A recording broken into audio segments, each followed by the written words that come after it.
James here, Skyguard Windows.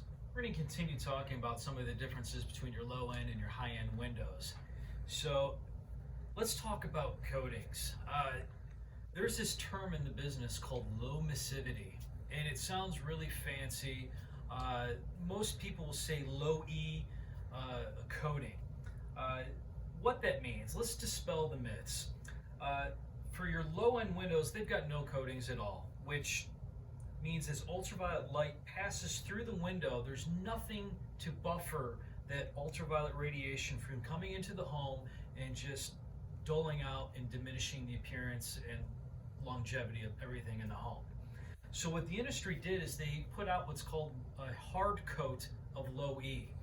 And to give you a picture of what that means, imagine, if you would, someone who buys a car and they decide they're going to put their own window tinting in the window.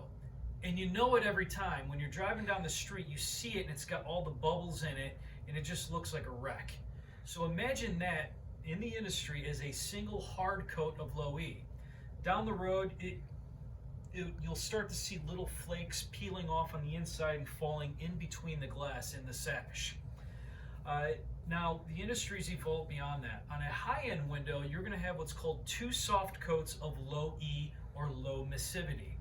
During the manufacturing of the glass, they actually use a liquid low emissivity material, and it creates a weave on the inside of the glass where the liquid will solidify into the glass as the glass is being processed.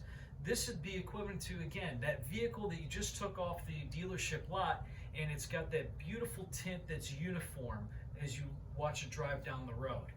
These are the coatings that are going to block all the UV light from entering the home, leaving you, again, with not having to worry about dust being generated and damaging floors and appliances and everything else in the household.